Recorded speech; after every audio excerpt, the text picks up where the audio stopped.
گھر اسی ساہوکار کا تھا۔ گھر کے دروازے پر دستک دینے والا وہی شخص تھا جس سے خادمہ لڑکی خریدی گئی تھی۔ دستک کے جواب میں ایک نوجوان نے دروازہ کھولا۔ جی بھائی جان، آپ کو کس سے ملنا ہے؟ اس نوجوان نے پوچھا۔ ہمیں ساہوکار سے ملنا ہے، اب کی بار، یوسف نے جواب دیا۔ اس نوجوان نے کہا، ابا جی تو فوت ہو چکے ہیں، میں ان کا بڑا بیٹا ہوں، اب سارا کاروبار میں ہی دیکھتا ہوں، آپ نے جو بات کرنی ہے مجھ سے کریں۔ اب یوسف نے کہا، دیکھو بھائی، بات یہ ہے، آج سے تقریباً 15-16 سال پیچھے آپ کے والد صاحب نے اس شخص کو ایک لڑکی فروخت کی تھی جو کہ ابھی صرف چھوٹی بچی تھی۔ ہم یہ معلوم کرنا چاہتے ہیں کہ آپ کے والد صاحب کو وہ بچی کس نے دی تھی؟ اب کی بار وہ غصے میں بولا، معاف کیجیے گا، میرے والد صاحب ایسا کوئی کام نہیں کرتے تھے، یہ شخص جو آپ کے ساتھ ہے جھوٹ بول رہا ہے، میرے والد صاحب نے زندگی میں کبھی کسی لڑکی کا سودا نہیں کیا، نہ ہی کسی کو خریدا ہے اور نہ ہی کسی کو بیچا ہے، یہ آپ ان پر الزام لگا رہے ہیں۔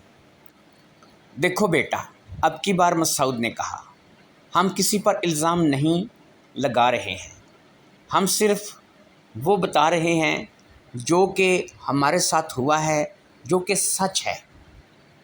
ہاں، یہ ہو سکتا ہے کہ تمہیں اس بات کے بارے میں علم نہ ہو، مگر تمہارے والد صاحب نے ایک بچی خریدی اور اسے آگے بیچ دیا۔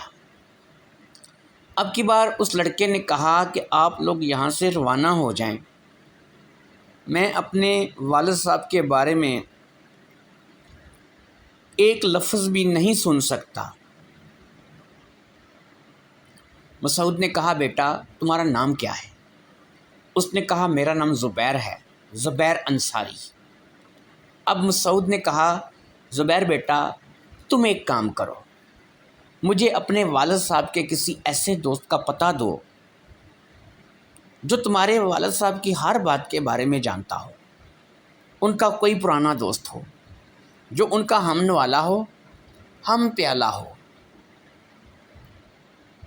زبیر نے کہا، ٹھیک ہے، میرے والد صاحب کے ایک دوست ہیں جن کی میں بڑی عزت کرتا ہوں، وہ موجود بھی ہیں، میں آپ کو ان کے گھر کا پتہ بتا دیتا ہوں، آپ ان سے مل کر اپنی تسلی کر لیں، اور ہاں میں بھی آپ کے ساتھ چلوں گا، اگر میرے ابو نے واقعی ایسا کوئی کام کیا ہوا تو مجھے بھی اپنے ابو کی اصلیت کا وہاں جا کر پتہ چل جائے گا، اور مجھے امید ہے کہ آپ کو مایوسی ہوگی، میرے ابو نے کبھی کوئی ایسا کام نہیں کیا۔